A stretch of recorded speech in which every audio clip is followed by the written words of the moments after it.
Hello students, तो welcome back to our channel M career institute. तो जैसे कि हमने लास्ट टाइम कुछ ऑब्जेक्टिव, कुछ एक्सरसाइज के क्वेश्चन डिस्कस किए थे, तो अब हम आपके साथ डिस्कस करने वाले कुछ इंपॉर्टेंट क्वेश्चन जिनकी बहुत ज़्यादा प्रोबेबिलिटी है कि वो आपके जो अभी 21 मार्च को आपका एग्जाम है केमिस्ट्री का एमपी बोर्ड 2024 आपकी क्लास 12 के लिए, तो हो सकता है उसमें वो क्वेश्चन आए।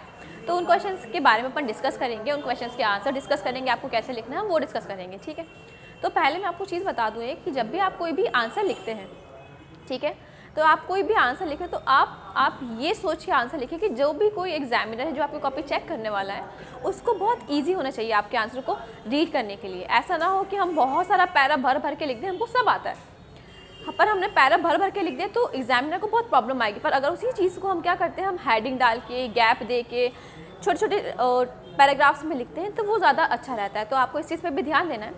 तो चलिए हम कुछ क्वेश्चन डिस्कस करते हैं। तो फर्स्ट क्वेश्चन है हमारा, व्हाट इज़ मोलारिटी। तो पहले हम मोलारिटी को समझेंगे, उसके बाद हम इसको रीड करेंगे, देन आप लोग इसको लर्न करोगे। तो मोलारिटी की हम बात कर रहे हैं तो फर्स्ट ऑफ ऑल मोलारिटी क्या है। मोलारिटी एक टर्म है जो कंसंट्रेशन को रिप्रेजेंट करती है। हम यहाँ कुछ टर्म्स पढ़ने वाले हैं, जैसे देखिए मोलारिटी, नॉर्मेलिटी। ये जो तीन टर्म्स है ये आपके आगे के लिए भी बहुत इंपॉर्टेंट है, आपके आगे के लिए भी बहुत इंपॉर्टेंट है। तो ये तीनों टर्म्स क्या करती है, molarity, normality, molality. There are three terms, molarity, molality and normality। ये तीन टर्म्स है जो आपके कंसंट्रेशन को रिप्रेजेंट करती हैं। ठीक है, तो हम एक काम करते हैं, हम पहले एक बार तीनों को साथ में समझ लेते हैं, उसके बाद हम तीनों के आंसर देख लेंगे। ठीक है, तो चलिए चलते हैं।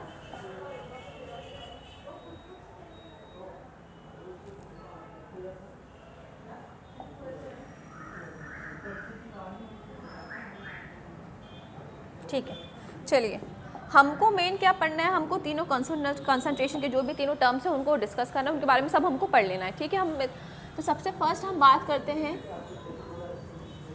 मोलारिटी के बारे में। तो मोलारिटी होती क्या है आपको बता दें। जैसे सपोज अभी तक आपको सॉल्यूशन के बारे में आप पढ़ चुके होंगे कि व्हाट इज सॉल्यूशन। तो सॉल्यूशन मेरे हिसाब से आप सबको पता होगा कि सॉल्यूशन क्या होता है, टू और टू से ज़्यादा कंपोनेंट्स का जो होमोजेनियस मिक्सचर होता है उसको हम सॉल्यूशन बोलते हैं। ठीक है, अब हम मान के चलते हैं ये एक बीकर है,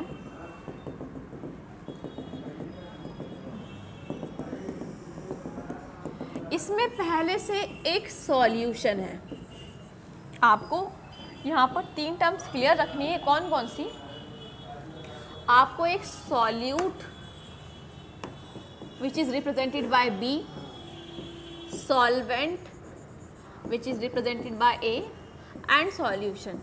आपको ये तीन टर्म्स क्लियर रखनी है, सॉल्यूशन क्या है, सॉल्वेंट क्या है और सॉल्यूट क्या है। ठीक है, हम तो सबसे पहले मैं आपको चलिए ये क्लियर कर देती हूँ। सपोज आपने 1 ग्लास वाटर लिया, 1 ग्लास पानी लिया, 1 ग्लास पानी में आप शुगर या सॉल्ट डिजोल्व कर रहे हैं। तो जो वाटर है आपका वो सॉल्वेंट है, शुगर या सॉल्ट वो सॉल्यूट है। दोनों को मिलने के बाद जब हमने उसको पानी में डाल दिया, फिर हमने उसको घोल दिया ऐसे, तो जो मिलने के बाद हो जाएगा वो क्या हो जाएगा, वो सॉल्यूशन हो जाएगा। तो हम ये समझते हैं कि जिसमें हम कोई भी सब्सटेंस मिलाते हैं तो जिसमें मिलाते हैं वो सॉल्वेंट है, जिसे मिलाते हैं वो सॉल्यूट है। जब दोनों आपस में मिक्स हो जाएंगी, जब वो दोनों मिलके क्या बना देंगे, आपका सॉल्यूशन। तो हमने यहाँ पर क्या ले लिया, हमने यहाँ पर एक सॉल्यूशन ले लिया। ठीक है, अब सॉल्यूशन में आपको पता है कि जो भी चीज़ हम डालते हैं वो हमारे क्या होते हैं, वो हमारे सॉल्यूट होते हैं। और सॉल्यूट भी किस में कैलकुलेट करते हैं, हम मोल्स में लेके चलते हैं, जैसे n मोल्स या 3 मोल्स 4 मोल्स। तो अभी आपको तो यहाँ पर पता नहीं है कि 2 मोल्स है, 3 मोल्स है, 4 मोल्स है, तो हम क्या बोलते हैं, n। जैसे आप कभी पेन खरीदते हो, आपको 3 4, आपको नहीं पता कि 3 है 4 है, तो हम क्या बोलते हैं, n नंबर ऑफ पेन्स है, n नंबर ऑफ स्टूडेंट्स है। ऐसे ही क्या हो जाएगा यहाँ पर, n नंबर ऑफ मोल्स, पर किसके मोल्स, सॉल्यूट के मोल्स। तो आपको क्या याद रखना है कि जिसमें मिला रहे हैं, पहली चीज़ यहाँ पर सॉल्यूशन है, दूसरी चीज़ जिसे मिला रहे हैं वो क्या है बच्चों, सॉल्यूट है। क्या है, सॉल्यूट के मोल्स है। तो when n moles of solute dissolve in solution is called molarity। सिर्फ इतना सा है, n mole of solute dissolve in solution is called molarity। उसके बाद आपको क्या पूछेंगे, सॉल्यूशन कितना हो सकता है, हमको नहीं पता कितना, तो हम क्या बोल देंगे, या तो आप बोल दो VMN, या आप बोल सकते हो 1 लीटर और 1000 ml। अगर आपको इन तीनों में से कोई सा भी टर्म याद है सॉल्यूशन के लिए तो तीनों ही करेक्ट होंगे। ठीक है, ऐसे n moles of solute dissolve in 1 liter of solution, n moles of solute dissolve in 1000 ml of solution, n moles of solute dissolve in the VML of solution। तीनों ही करेक्ट है। तो इसका हमको क्या देखना है, अब इसका आप फॉर्मूला कैसे याद रखेंगे। देखिए पहली चीज़ हम इसको रिप्रेजेंट किससे करते हैं, कैपिटल एम से।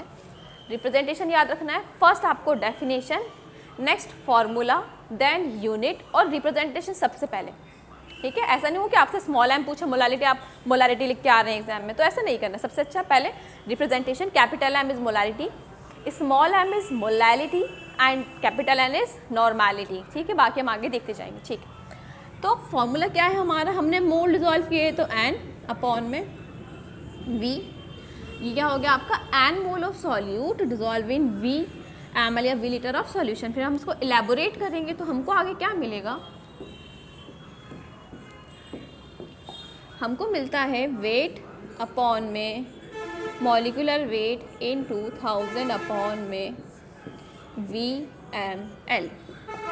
ये आपको बिल्कुल अच्छे से याद कर लेना है, इतना याद कर लेना है कि अगर आपसे कोई नींद में भी पूछे तो आपको याद होना चाहिए। कौन सा फॉर्मूला, वेट अपन मॉलिक्यूलर वेट इंटू 1000 अपॉन में VmL। लर्न हो गया, वेट अपन मॉलिक्यूलर वेट इंटू 1000 अपॉन में VmL, ठीक है।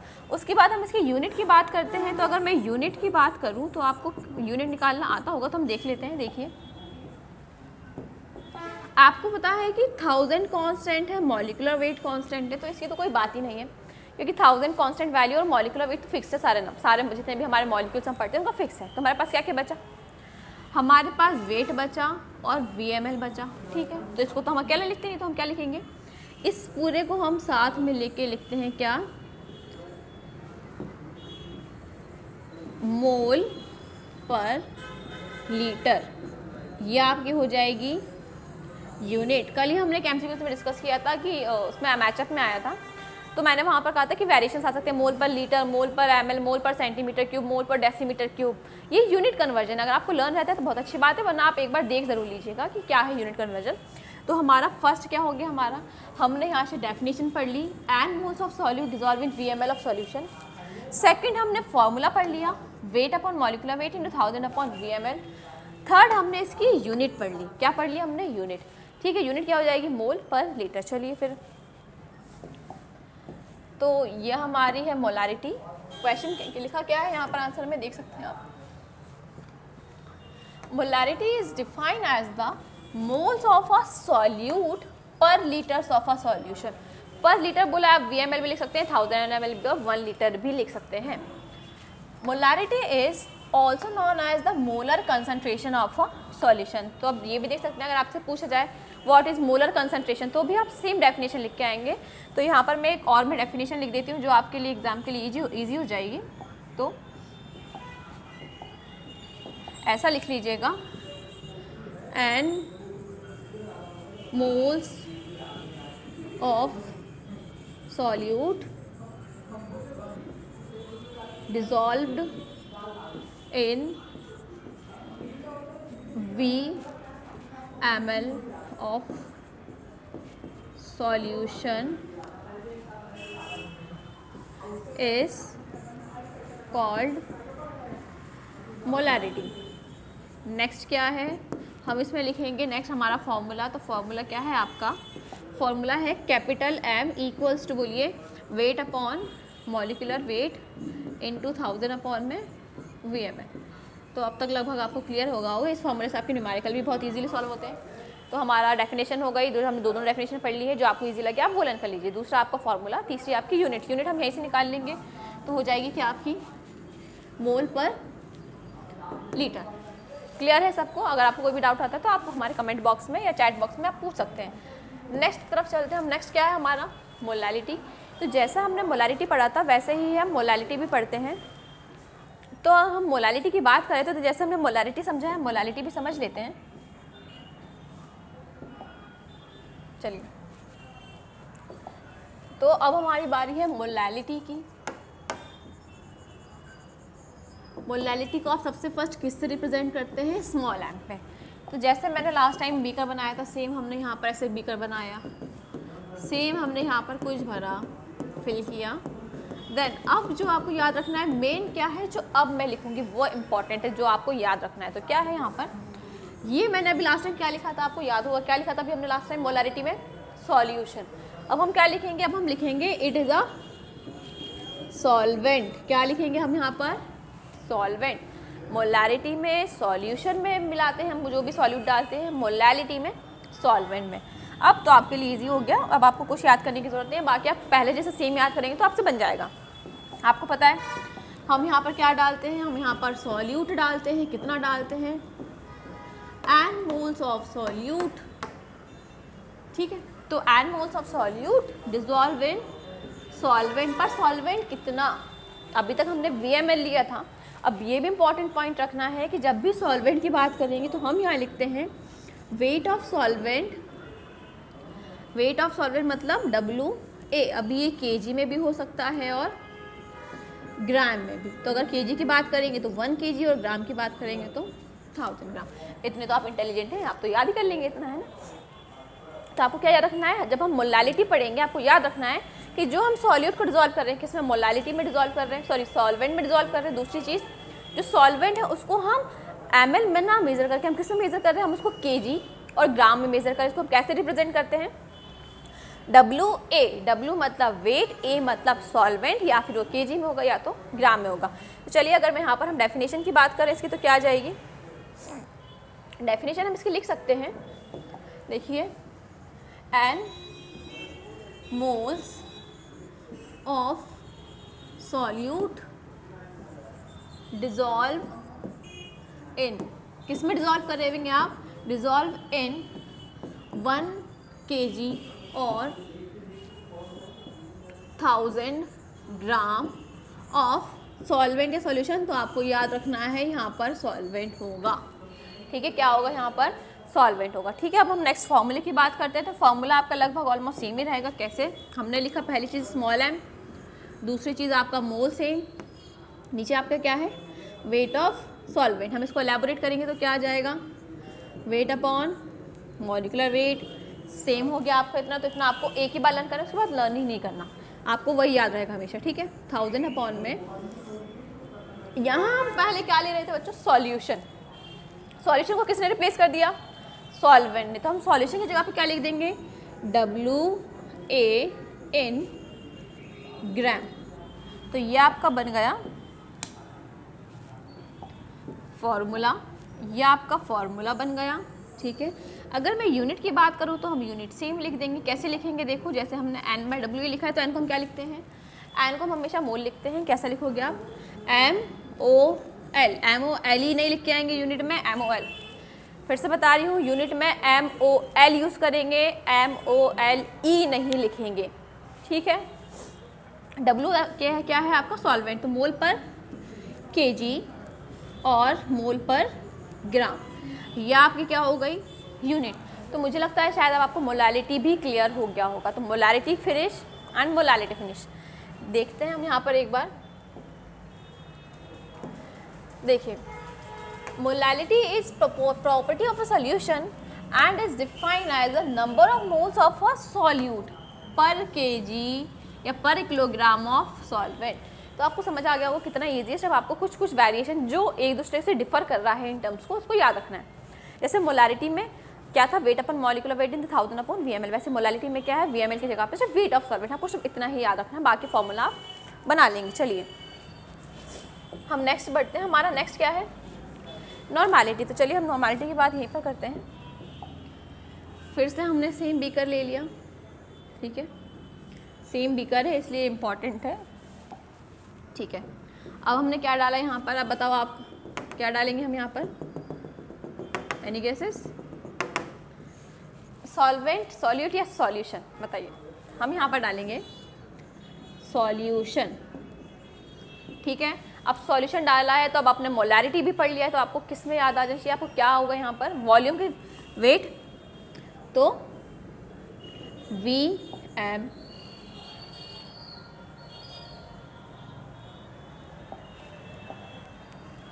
क्या होगा, क्या होगा यहाँ पर, VML कितना होगा, 1 लीटर और 1000 ml। अब आप बोलोगे कि यहाँ तो सॉल्यूशन सेम है, मोल भी सेम है, ये तो मोलैरिटी हो गया। नहीं, अब यहाँ पर जो इम्पॉर्टेंट आपको याद रखना है वो क्या है, यहाँ पर है आपका, देखो आप सॉल्यूट तो डालोगे, आपको पता है कि जो भी आप सॉल्वेंट के अंदर डिज़ोल्व करते हो वो क्या होता है, सॉल्यूट, तो वो तो आपको पता है। तो अब सॉल्यूट में क्या डिज़ोल्व करेंगे, हम बोलेंगे इक्विवेलेंट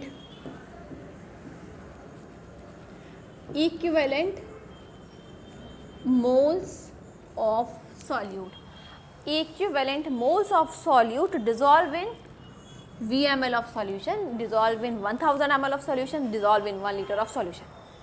clear हुआ? When equivalent moles of solute dissolve in solution, अगर आपको इसका क्या याद रखेंगे, VmL of solution, 1 liter of solution और 1000 ml of solution, ठीक है। इट्स कॉल्ड नॉर्मेलिटी, इतना आप याद रखेंगे। अब इतना आप याद करिए, फिर उसके बाद हम बताते हैं आगे क्या है। तो देखिए हम डेफिनेशन यहाँ पर क्या लिख सकते हैं, मैं यहाँ पर देखो लिख रही हूँ, अगर आपको इजी लगती है तो आप वो भी लर्न कर सकते हैं।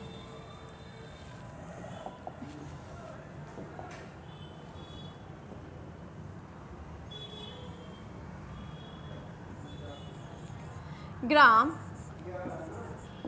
Equivalent moles of solute dissolve in VmL और 1 liter और 1000 ml of solution। अगर आपको VmL याद नहीं आया, अगर आपको 1000 याद नहीं आया, अगर आपको कुछ भी याद नहीं आया तो कम से कम VmL तो याद आएगा, 1 लीटर तो याद आएगा, तीनों में से कुछ ना कुछ आपको याद आ ही जाएगा, ठीक है। तो ये हो गया हमारा क्या डेफिनेशन, यहाँ देखते हैं। तो normality is describe as the number of gram और mole equivalent of a solute present in a 1 litre of a solution is called normality, ठीक है। अब हम इसके फॉर्मूले की बात करते हैं। तो देखिए जैसे अभी तक हमने सारे फॉर्मूले बनाए, वैसे तो रिप्रेजेंटेशन क्या है इसका, कैपिटल एन। अब मैंने बोला ग्राम इक्विवेलेंट है तो आपको ग्राम इक्विवेलेंट लिखना पड़ेगा। तो ग्राम इक्विवेलेंट अपॉन में किस में डिज़ोल्व हो रहा है, VmL सॉल्यूशन में। तो मैं आपको ग्राम इक्विवेलेंट का मतलब बता दूं। तो ग्राम इक्विवेलेंट मतलब कि वो वेट किसी भी सॉल्यूट का जो रिएक्ट करेगा। मतलब अगर सपोज आपने क्या किया, आप पेंटिंग कर रहे हो, ठीक है। अब आपने पेंटिंग कलर यूज़ किए, ठीक है। आप जब कोई भी पेंट कर रहे हो तो जितना पेंटिंग कलर आपका यूज़ हुआ, जितना भी यूज़ हुआ उसको आप क्या बोलोगे, इक्विवेलेंट। ऐसे ही जो सॉल्यूट रिएक्शन करेंगे उतने वेट को हम क्या बोल देंगे, इक्विवेलेंट। बाकी जो रिमेनिंग है, जो हमारा पेंटिंग कलर बचा है आफ्टर द ड्राइंग, हमको उससे कोई मतलब नहीं है, हमको सिर्फ जो यूज़ हुआ है उसकी बात कर रहे हैं। तो वो क्या हो जाएगा हमारा इक्विवेलेंट, ठीक है। तो हम यहाँ पर ग्राम इक्विवेलेंट हमारा क्या होगा, वेट अपॉन में इक्विवेलेंट वेट इनटू 1000 अपॉन में VmL। आपको पता है ये तो सेम ही है। यूनिट की बात करेंगे तो यूनिट भी हम यहीं लिख दें, तो क्या हो जाएगा, ग्राम मोल या ग्राम इक्विवेलेंट पर ml और लीटर। ये आपके यहाँ पर तीनों कंसंट्रेशन आपके कंप्लीट होते हैं, ठीक है। तो एक बार आपको रिवाइज करना है तो आप देख सकते हैं। चलिए बता देते हैं हम जल्दी से आपको,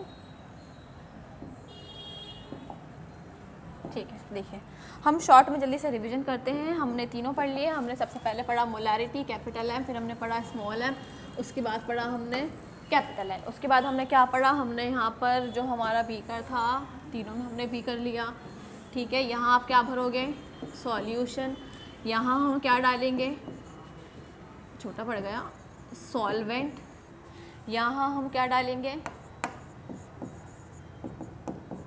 सॉल्यूशन, ठीक है। अब ऊपर से क्या डालेंगे, मोलारिटी के लिए यहाँ पर क्या डालेंगे, एन, आगे आप खुद पढ़ लेंगे, मोल्स ऑफ सॉल्यूट, सॉल्यूट मतलब बी, यहाँ पर भी सेम डालोगे, एन मोल्स किसके, ऑफ सॉल्यूट, ठीक है। यहाँ क्या डालोगे, आप डालोगे gram equivalent moles of solute. बाकी आप लिख ही लेंगे कि अगर हमने यहाँ पर सॉल्यूशन लिया है तो आप लिखेंगे VmL और 1 लीटर और 1000 ml। अगर हमने सॉल्वेंट लिया है तो आप क्या लिखेंगे यहाँ पर 1 kg 1000 ग्राम, ठीक है।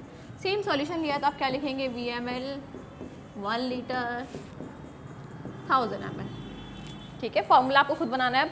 वेट अपॉन मॉलिक्यूलर वेट इन 1000 अपॉन में VmL, वेट अपन मॉलिकुलर वेट इंटू 1000 अपॉन में वेट ऑफ सॉल्वेंट मतलब WA इन ग्राम, वेट अपन इक्विवेलेंट वेट इंटू 1000 अपॉन में VML। ठीक है, चलिए हम हमारे नेक्स्ट क्वेश्चन की तरफ बढ़ते हैं। हमारा नेक्स्ट क्वेश्चन आ जाता है फिर मोल फ्रैक्शन। चलिए मोल फ्रैक्शन बहुत ही ईजी है। मैं एक एग्जांपल लेके जल्दी से समझा देती हूँ, आप समझ जाएंगे। देखिए मैंने बोला यहाँ पर एक हमने क्या लिया बीकर, बीकर में मैंने बहुत सारी चीज़ें डाल दी, मैंने A B C D सब कुछ डाल दिया। मेरा A है, मेरा B है, C है, D है, E है, F है, डैश डैश डैश, आपको जितना मन करे आप उतना ले लेना समझने के लिए। ठीक है, अब मैंने इन सब के कुछ ना कुछ मोल लिए, क्या लिए हैं सॉल्यूट, जैसे हमने मोल लिए हैं तो मैं बोल सकती हूँ A के मोल, B के मोल, C के मोल, D के मोल। ठीक है, तो अब ये इन सब ने मिलके सॉल्यूशन बना दिए। सपोज A के 4 मोल, B के 3 मोल, C के 2 मोल, D के 1 मोल, E के 2 मोल, ये मोल हो गए। हम बोल सकते हैं 4 मोल ऑफ A, मतलब जो यहाँ पर पूरा सॉल्यूशन बना है,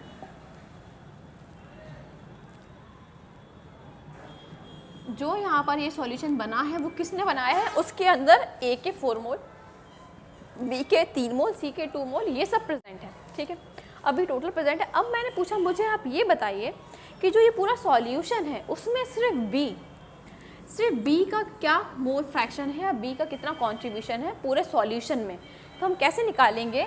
अगर मैं किसी भी बात करूँ, अगर हम यहाँ पर B की बात करते हैं तो फर्स्ट ऑफ ऑल हम मोल फ्रैक्शन को B से रिप्रेजेंट करते हैं और B हमने ये वाला B लिया है।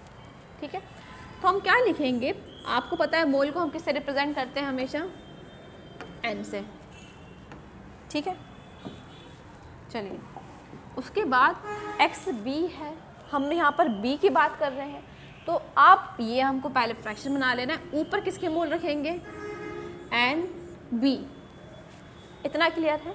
जिसका भी मोल फ्रैक्शन निकालना है, मुझे B का निकालना था तो मैंने B को सबसे ऊपर माना और मैंने फ्रैक्शन के इसको ऊपर रख दिया, मतलब प्लेस ऑफ द न्यूमरेटर में हमने मोल्स ऑफ B रख दिया। अब हमारी नीचे वाली जगह बची, नीचे क्या करेंगे, कुछ नहीं करना, जितने आपको दिए हैं आप सबको मोल को प्लस कर दोगे, चाहे 20 हो, चाहे 5 हो, चाहे 2 हो, चाहे 3 हो। जैसे मैं यहाँ क्या करूँगी, मैं प्लस करूँगी यहाँ पर NA plus NB plus NC plus ND plus NE। ठीक है, तो जो भी आंसर आ जाएगा वो क्या हो जाएगा, मेरा मोल फ्रैक्शन ऑफ B। ऐसे ही अगर मुझे A का करना हो तो मैं क्या करूँगी, मैं सिर्फ B की जगह पे क्या चेंज कर दूँगी, मैं यहाँ लिख दूँगी NA अपॉन में सेम, और XB की जगह क्या हो जाएगा XA। तो मोल फ्रैक्शन एक्चुअल में क्या है, तो देखो इधर mole fraction of a component मतलब किसी एक कंपोनेंट का in a solution is the ratio of the moles of that components and the total moles present in the solution. जो भी कंपोनेंट निकालना है उसका और टोटल मोल्स जो भी सॉल्यूशन में प्रेजेंट है, उन दोनों के रेशियो को हम क्या बोलते हैं, मोल फ्रैक्शन। जैसे अगर मैं यहाँ बात करूँ तो देखो ये एक कंपोनेंट हो गया, ये टोटल कंपोनेंट्स हो गए जो भी सॉल्यूशन में प्रेजेंट है, टोटल सब्सटेंसेस हो गए जो सॉल्यूशन में प्रेजेंट है। तो इन दोनों का रेशियो जो है वो क्या हो जाएगा हमारा मोल फ्रैक्शन। क्लियर हुआ।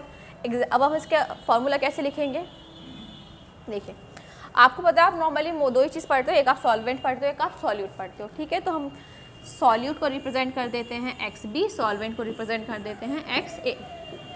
अब मैंने बोला किसी सॉल्यूशन में, ये एक सॉल्यूशन है, यहाँ पर A है और B है, A मतलब सॉल्वेंट और B मतलब सॉल्यूट। हम नॉर्मली सॉल्यूशन में दो ही सब्सटेंस पढ़ते हैं, A और B। अब सॉल्यूट कितने भी हो सकते हैं, सॉल्वेंट भी हो सकते हैं। ठीक है, तो देखिए XB को क्या लिखेंगे हम, ऊपर B निकालना है इसलिए B कहाँ रखा हमने ऊपर, तो मोल्स ऑफ B अपॉन में mole of A plus mole of B। ऐसे ही यहाँ पर A है तो हम ऊपर क्या लिख देंगे, मोल ऑफ A अपॉन में mole of A plus mole of B। सिर्फ इतना सिंपल सा फॉर्मूला है। और यहाँ पर एक फॉर्मूला आप याद कर लीजिए, बाद में काम आएगा कि mole fraction of solute and solvent equals to 1 होता है हमेशा। कभी हम इसको बाद में क्वेश्चन आएगा तो हम प्रूफ करेंगे। तो आपको कितनी चीज़ें याद हो गई, मोलारिटी, नॉर्मलिटी, मोलारिटी, तीनों के फॉर्मूले, तीनों की डेफिनेशन, तीनों की यूनिट, उसके बाद मोल फ्रैक्शन की डेफिनेशन एंड मोल फ्रैक्शन के दोनों फॉर्मूले। ठीक है, चलिए तब हम आगे बढ़ते हैं। नेक्स्ट क्वेश्चन क्या है, मोलारिटी एंड मोलारिटी। तो मेरे को लगता है कि आपको ये आता होगा। चलिए हम ट्राई करते हैं। हम इसको याद नहीं करेंगे, जितना हमने पीछे सीखा है हम उसी के अकॉर्डिंग इस पर अप्लाई करेंगे बस। तो मोलारिटी, यहाँ पर क्या लिखेंगे हम, मोलैलिटी। चलिए मैं यहाँ पॉइंट्स बोलती जाऊँगी, आप यहाँ लिखते जाएंगे। तो फर्स्ट मैं यहाँ लिखेंगे क्या क्या प्रॉपर्टी, फर्स्ट मैं लिखूँगी यहाँ पर डेफिनेशन। फर्स्ट इज डेफिनेशन, आपको लर्न है, ठीक है। सेकंड हम क्या लिखेंगे, यूनिट। थर्ड हम क्या लिखेंगे, इसका फॉर्मूला। फोर्थ हम क्या लिखेंगे इसमें, हाँ हम यहाँ पर लिखेंगे जो भी यहाँ पर टेम्परेचर इफेक्ट या टेम्परेचर फैक्टर हम लिखेंगे।